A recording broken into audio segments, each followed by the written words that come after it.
Election interference concerns persist around the world. Governments seek to address them with a mix of threat intelligence and attention to security basics.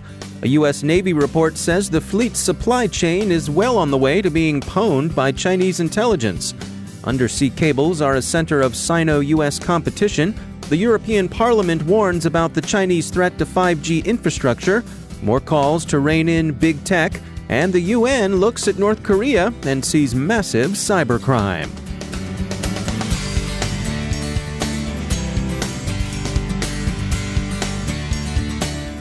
Now a moment to tell you about our sponsor, Observe It. The greatest threat to businesses today isn't the outsider trying to get in.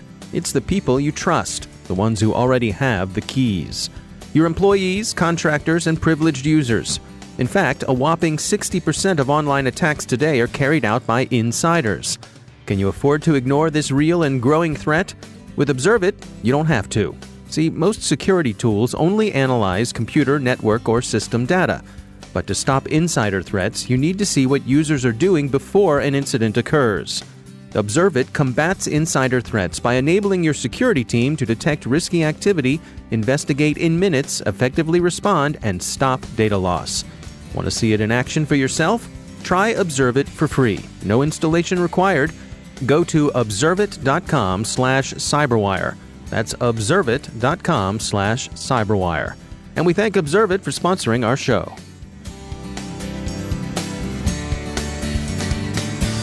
From the CyberWire studios at Data Tribe, I'm Dave Bittner with your CyberWire summary for Wednesday, March 13th, 2019. Election interference concerns have continued to receive attention in several countries. Indonesia is the latest nation to say that its elections are coming under attack by Russian and Chinese actors. The interference Jakarta claims it's seeing runs from influence operations to the creation of ghost voters. Investigations into voter fraud are underway, since those ghost voters are fictitious persons created for the purpose of directly affecting results. The reasons for the reported interference aren't fully clear, but at least one of the objectives appears to be disruption and an attendant erosion of trust in civic institutions. And the creation of ghost voters suggests that at least one of the threat actors is interested in pushing particular electoral outcomes. The Swiss Post e-voting system, whose vulnerability to backdooring was revealed this week, has its users scrambling for mitigations. The system is widely used in a number of jurisdictions around the world. Some of them, like the government of New South Wales in Australia, are looking to ensure security by air-gapping the systems. The issue arises from the system's mixnet, which is designed to prevent votes cast from being linked to individual voters. Unfortunately, the system is open to manipulation in ways that could alter vote tallies.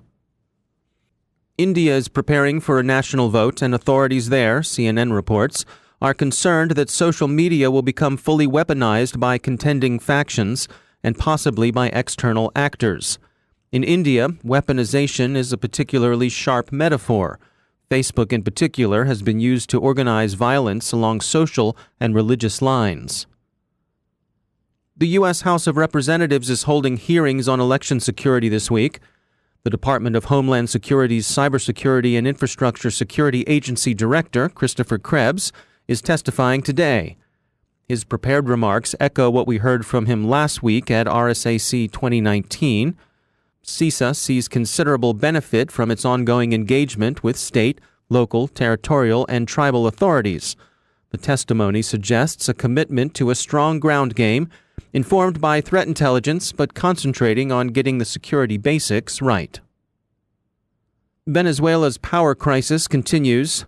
Disputed President Maduro continues to blame U.S. hacking for outages, and he's ordered U.S. diplomats expelled. The U.S. had already announced its withdrawal of diplomatic staff, so the Chavista leader's order has an air of you can't quit because you're fired. The U.S., Senor Maduro says, conducted a demonic electromagnetic attack to turn the power off in most of the country. But Maduro's hacking story finds relatively few takers. Most observers acknowledge that taking down a power grid by cyber attack is certainly possible, and that doing so is in all likelihood within the capabilities of any number of cyber powers. But they also think that Venezuela's tottering infrastructure needed no such push to bring it down. There's also the question of motive and national strategy, and neither of these seem to fit the U.S. attack Maduro insists the U.S. has made. But Venezuela's current agonies are instructive nonetheless. They show the widespread suffering a long-lasting interruption of electrical power can impose. Consider loss of lighting and its effect on public safety, or loss of refrigeration and its effect on food storage. An account in Wired of the difficulty of a black start, that is, bringing a dead grid back online, illustrates the consequences of infrastructure collapse. Load balancing is particularly tricky, and a lack of understanding of what caused the outage in the first place renders a black start even harder. China, by the way, has expressed its concern that Venezuela may have come under cyber attack and has offered to restore the country's power. Even if help shows up, it won't be an easy task. An internal report to the Secretary of the Navy outlines the extent to which the U.S. believes Chinese intelligence services have successfully prospected both the U.S. Navy and the contractors who support it. The report hasn't been released to the public yet, and the Department of the Navy hasn't commented on it, but the Wall Street Journal has, as it said, reviewed the report, and they have an account of its contents. The report is said to warn that the U.S. is under relentless cyber attack by China, and that these attacks pose a risk to American military and economic leadership. The Navy itself, the report is said to conclude, has neglected cyber operations in favor of its preferred kinetic operations, and that it's been particularly slow, perhaps to the point of negligence, in addressing supply chain risk. The service hasn't heeded warnings that its contractors and their subcontractors would be targets of Chinese espionage, and so has neglected the threat to the defense industrial base that sustains the Navy's operations. The U.S. continues to warn its allies against the threat Chinese manufacturers, especially Huawei, pose to infrastructure. The EU seems to have moved toward agreement with the U.S. assessment. The European Parliament has taken official notice of the threat to 5G networks Huawei and ZTE might pose. Whether this leads to a ban or not remains to be seen. In the U.S., Congress is considering legislation that would lead universities to exclude Huawei and Russian security firm Kaspersky from networks where they might have an opportunity to collect information on sensitive research. Easily overlooked, perhaps because underwater, is that portion of the telecommunications infrastructure that takes the form of undersea cables. Those cables are proving a fresh field for Sino-American competition, as Huawei's efforts to develop a pervasive share in that market draw attention. Australian authorities have for several years expressed reservations over Chinese companies' involvement in undersea cables, and Australia's concerns have regional impact, as many of the telecom's cables serving Southwest Pacific nations connect through that country. Dr. Kevin Du is a professor in the Department of Electrical Engineering and Computer Science at Syracuse University. Over the past 15 years or so, he's developed over 30 hands-on lab exercises for cybersecurity education. They call them SEED labs. Those labs are now being used by over 800 schools in more than 60 countries. When I was a student, we did a lot of hands-on work. But when I started teaching security, I also want to do the similar thing because I strongly believe that student learns better from doing stuff rather than just learning from the slides and the textbook. So I was looking around. I was trying to find some of the hands-on lab that I could use. But at that time, the security was at the beginning stage. There was not many, actually, the lab that you can use. There were some, but in order to use them, probably going to spend a whole month just to learn how to use those labs. At that time that I was thinking maybe I can just develop a few. And for my own class, I wrote a proposal to NSF, get a very small grant. And that's how I get started. And then 3 years later, and I said, oh, this is great. I got 5 labs, and many people actually like that. My students like that. So how about to make it 30? So I started and to build up, and I got another grant. So that grant is a medium-sized grant that allowed me to actually to build up the lab, 30 labs. And initially it was only for my own use, but gradually, and I put on the web, and other professors, and they also like to use the lab. A few years ago, I got another grant from NSF allowing me to provide a training workshop. So I can train the other people to use that I use the money basically to fly in other professors to Syracuse. So we have a 4 days workshop. Nowadays, I think that at least 800 school. I cannot track everybody, but 800 people told me and they are using the lab, but there are many schools, they simply use the lab. They don't tell me, which is perfect fine. You don't need to tell me. Yeah. Yeah, it's been a big success. You call these seed labs, that's SEED, and it's been, certainly it's spread around the world. Why do you think this hands-on approach is the way to go? Because when you do things, actually, the things they are doing is fun. Cybersecurity itself is a very fun thing to do, right? We talk about the attack, we talk about the defense. Students feel this is so interesting. Why can't I try it on myself? Of course, without getting myself into trouble.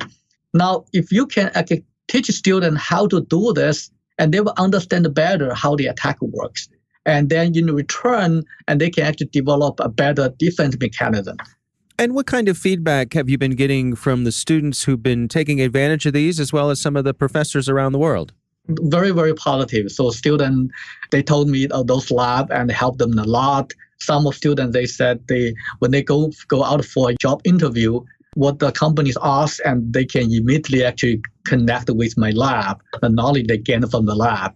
And actually, these days, and some of students, they told me when they go to do an interview, and those companies, they just took out some of my seed lab, asked them to work on the labs, and they were laughing. And we did that in the class. So, yeah. So that's kind of feedback, and also from the other professors, the feedback is they all know designing a lab takes a lot of time, because it took me 15 years, 16 years to develop these 30 labs, so I can share with others. So if any professor want to start from scratch, every single lab is going to probably take them a few months to develop. So having those labs, and they can immediately and download my lab, and they can use that for free, that saves them a lot of time. So they a lot of feedback, they basically say, I save their time so they can focus on teaching instead of spending so much time and developing the lab that I have developed. And Syracuse University, of course, we focus a lot on the education. So if we can teach well, if students actually learn from our teaching, that's definitely aligned very, very well with the mission of Syracuse Universities. And from the deans, from the department, the chair, they're very, very supportive of this project. That's Dr. Kevin Du from Syracuse University. You can find his free seed labs online. Microsoft's patches yesterday addressed 64 issues, 17 of which Redmond rated critical. 2 of the patches fixed 0 days exposed recently by Google's Project Zero. A report to the UK's Treasury doesn't directly advocate breaking up big tech companies, but it's not good news for them either. The report advocates returning control of individual persons' data to the individuals themselves, and this is regarded as posing a direct threat to the business models of companies like Google and Facebook. Finally, not all nation-state hacking is either sabotage or espionage. Sometimes it's just plain theft. That's the case with North Korea.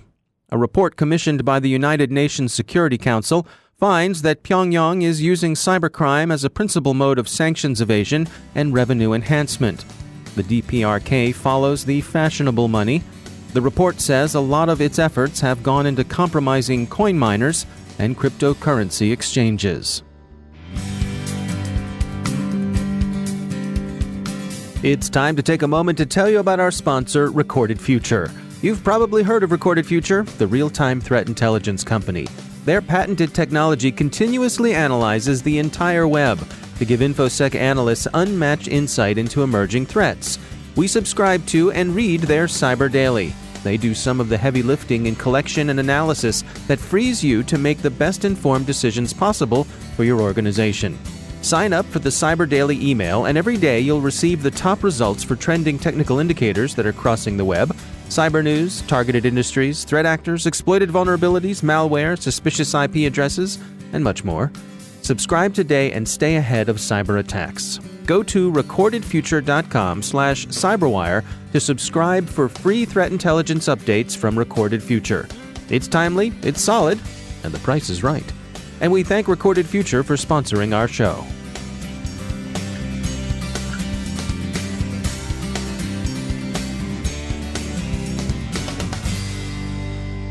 And joining me once again is Emily Wilson. She's the VP of Research at Terbium Labs. Emily, great to have you back. We are going back and revisiting some stuff about Equifax, which has popped up again in the news recently. What's the latest? We are going back to Equifax, and I think, unfortunately, we're going to keep going back to Equifax for a while. What got my attention was a story from Yahoo talking about some legislative agenda that Congress is looking to kick off now in this new term, kind of revisiting the Equifax question. And this is the credit reporting agency question. It's a question about, having done enough in the wake of the Equifax breach. What got my attention was a quote from Maxine Waters, who's, now coming in to head the House Financial Services Committee, saying that the Equifax question isn't closed. She's going to come back to this, and it's not done yet, and we're going to see this continue to be brought up. Yeah. So my question is this. What does that look like? If we're talking about revisiting the Equifax question, if we're talking about going back and making sure more is done, are we talking about justice? What does justice look like in this? Are we talking about making amends in this case? We talk a lot, and we hear a lot about how we are moving forward as a country toward better data privacy or better data regulations. In December, there were 15 senators who introduced the U.S. data privacy law that they want to try and push through here. But what does that look like in practice? What do we want that to be? How do you measure damage to begin with? How do you measure damage? How do you, when something like this happens, if you have something like an Equifax where the issue is broad and far-reaching, and not just because of the number of people, but because it's a credit reporting agency. It's a required service, effectively. Is it enough to chastise? Is it enough to fine? Is it something where you want to put individuals in jail for this? Are we talking about prevention? Are we talking about making payments to people who have been harmed by this as some sort of payback for their damage? Or is it, I saw a piece this morning actually from the Tech Target blog, and the title stuck with me. Are U.S. hacker indictments more than justice theater? Is this theater? Yeah. Is this performative? And not because people don't intend for it to be impactful. I think people intend for this to actually make a difference, but are we going to get there? What does that look like? Well, and I mean, over on the Grumpy Old Geeks podcast, we joke, sadly, about how no one ever goes to jail. No, of course not, because we wave our hands and we find some way to decide that it's not an individual's responsibility, that there needs to be better oversight, there needs to be more consistent practices, there needs to be more education and more support. And I'm not saying that to be dismissive of those things. Those things are important, but we have to at some point do better. We have to at some point make an example of someone. And again, when it comes to something like Equifax, it's not like you can just opt out of the credit reporting agencies. Right. Which is an interesting thing in an era where we are focusing on privacy, how to have this system that we depend upon that you cannot opt out of. No, you can't. You can't really opt out of it. The best you can do is request that they freeze your credit, which, great, okay, that means that no one can open a new line of credit, but your information is still valuable. Right. The information they have on you, that category of lifetime data, there's very useful information here. There's information that identifies you. There's information that you need to transact with the world. And we're talking about these big behemoth organizations that, I'm sure have phone trees 20 minutes long and don't seem to be doing too poorly as a result of this. Because again, it's the next level of too big to fail. Yeah. Well, it's interesting to see that some legislators still have their eyes on this, and perhaps long-term something good will come of it. Thanks for bringing it to our attention, Emily Wilson. And that's the CyberWire. Thanks to all of our sponsors for making the CyberWire possible, especially our supporting sponsor, Observit, the leading insider threat management platform. Learn more at observit.com. The CyberWire podcast is proudly produced in Maryland out of the startup studios of Data Tribe, where they're co-building the next generation of cybersecurity teams and technology. Our CyberWire editor is John Petrick, social media editor Jennifer Iben, technical editor Chris Russell, executive editor Peter Kilpie, and I'm Dave Bittner. Thanks for listening.